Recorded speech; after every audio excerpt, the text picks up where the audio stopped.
coup d'œil sur Bombbusters, c'est parti. Who you gonna call? Bombbusters. Yo tout le monde, comment vous allez? Yo tout le monde, bienvenue sur cette toute nouvelle vidéo sur la chaîne YouTube de Game Trotter, je suis Pierre-Louis. Je suis Julien. Aujourd'hui, on va tenter de ne pas faire exploser une bombe. On incarne des démineurs dans un jeu coopératif de déduction. C'est parti. Let's go! Bombbusters, c'est un jeu qui se joue de 2 à 5 démineurs de 12 ans et plus pour des parties d'environ 30 minutes. C'est un jeu d'Hisashi Hayashi que vous connaissez peut-être pour Yokohama ou The Number, et c'est illustré par Dom 2D. Et c'est un jeu qui est édité par Cocktail Games. On vous l'a dit, dans Bombbusters, vous allez tous incarner des démineurs qui vont devoir coopérer ensemble pour tenter de désamorcer la bombe avant que celle-ci n'explose. C'est un jeu coopératif de déduction dans lequel votre objectif principal va être de couper des fils. Imaginez, vous êtes vraiment avec la goutte de sueur en train d'essayer de déterminer quel est le fil à couper pour désamorcer la bombe. Vous allez pouvoir jouer une mission parmi 66 dans lesquelles vous allez retrouver des fils rouges qu'il faudra absolument éviter de couper. Il faudra aussi éviter de se tromper en coupant n'importe quel fil, parce que vous avez aussi un détonateur. Si celui-ci arrive sur la dernière case, vous avez perdu la partie. Il demande qu'à péter, lui. Bombbusters, c'est un jeu évolutif. 66 missions vont être à votre disposition de manière progressive en difficulté.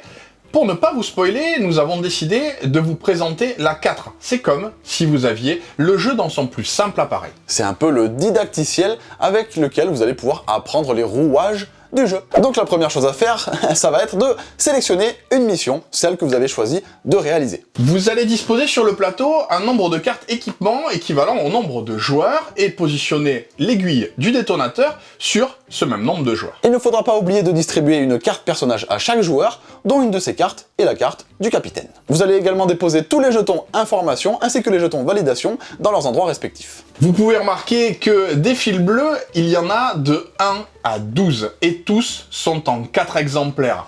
Vous allez absolument tous les prendre à partir de la mission 4 et maintenant vous allez pouvoir rajouter les fils jaunes et les fils rouges que vous demande votre carte mission. Et ils sont un petit peu cocasses ces fils rouges et ces fils jaunes puisqu'ils vont s'intercaler entre les différents chiffres. Par exemple, vous allez avoir les jaunes qui vont être peut-être des 7.1 ou des 11.1. Le fil rouge, ça peut être un 1.5 à 5.5. Ça va partir n'importe comment. Une fois que vous avez sélectionné tous ces fils, vous allez les positionner face cachée, bien mélangés, et en donner un nombre équivalent à chaque joueur. Par la suite, ces mêmes joueurs vont les croiser. On n'a pas de verbe qui dit classer dans l'ordre croissant. Vous allez les croiser. Voilà, et vous pouvez aussi les décroiser. C'est dans l'ordre décroissant. Putain, et c'est... On invente des mots ici. Dernière chose à faire, vous allez vous saisir d'un jeton à information qui vous paraît pertinent et le positionner de manière à indiquer à vos coéquipiers une valeur en particulier. Ouais, ça va commencer à donner un petit peu des informations, ça peut être assez pertinent. Et une fois que tous les joueurs ont placé leurs différents fils sur leur petit chevalet, on va pouvoir débuter la partie. Et tenter en équipe de désamorcer cette bombe. Vous êtes prêts à démarrer? Les démineurs vont jouer à tour de rôle en commençant par le capitaine. À votre tour, vous pouvez réaliser une seule action. L'action principale du jeu va être la coupe duo. Vous allez devoir couper 2 fils identiques, un chez vous et un chez votre coéquipier. Pour ce faire, vous allez désigner une tuile chez votre coéquipier et annoncer sa valeur. Si la valeur est correcte, il va vous la révéler et vous allez pouvoir également révéler votre fil de même valeur. La coupe est réussie. Parfois, votre action de coupe duo ne se passe pas aussi bien que prévu. Vous pourriez désigner chez votre coéquipier un fil, annoncer une valeur et qu'elle soit incorrecte.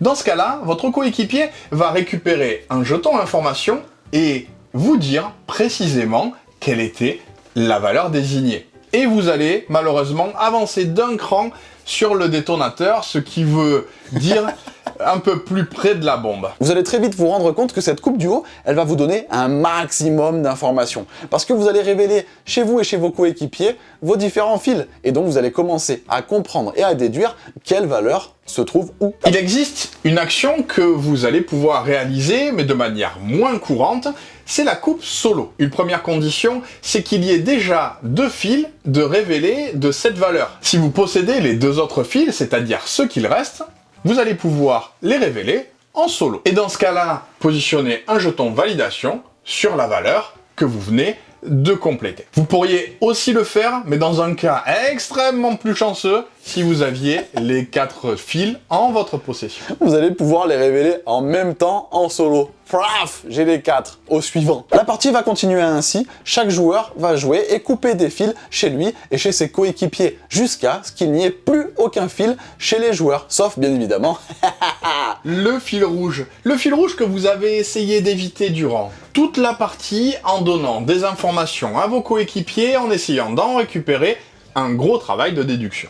Si c'est le dernier fil, vous allez pouvoir tout simplement le révéler, la mission est réussie, vous avez désamorcé la bombe. Bravo, des mineurs!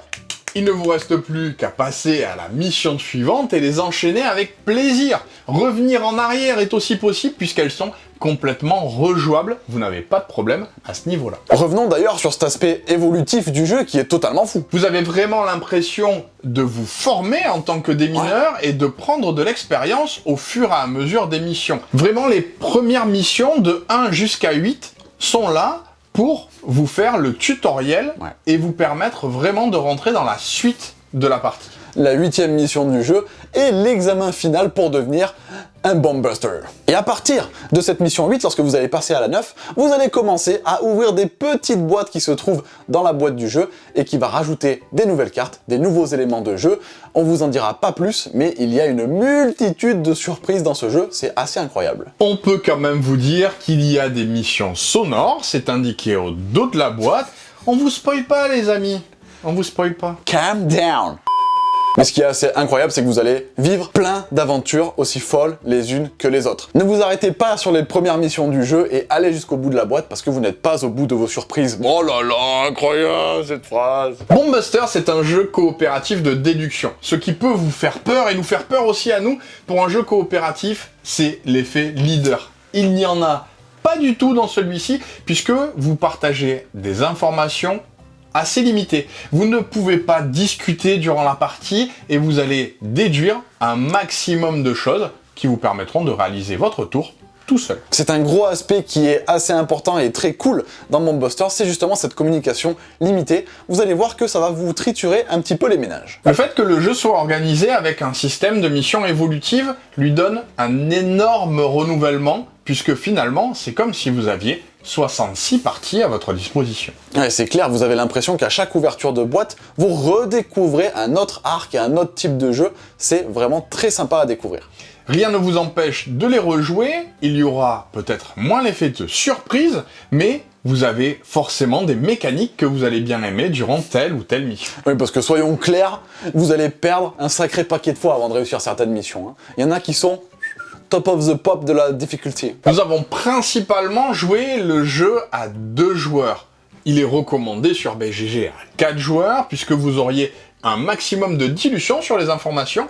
Il fonctionne très bien des 2 joueurs. C'est clair, ça marche ultra bien à 2 joueurs. La petite particularité, c'est que vous avez 2 chevalets, mais en soi, ça fonctionne archi bien. On tient tout particulièrement à féliciter le travail d'édition. On sait qu'on prend rarement des risques avec Cocktail Games, mais là, l'ergonomie du jeu est absolument magnifique. On va trouver des informations sur le plateau parce qu'elles sont extrêmement lisibles, et puis par tous les jetons informations qui sont déposés, finalement, il ne fallait pas plus. Ouais, pareil pour les illustrations, Dom 2D a fait un travail assez exceptionnel, c'est très cool d'avoir ces petits animaux, version un petit peu cartoon, qui essayent de s'en sortir ensemble pour déminer les bombes. C'est très sympa, on les voit suer en panique, c'est très fun. Ça dédramatise complètement le côté terrorisme qui pourrait être associé à une bombe. Là, on est vraiment dans un style doodle, très agréable. Je pense qu'ils ont voulu éviter au max l'effet terroriste des bombes. Oui, c'est sûr. Et ça réussit.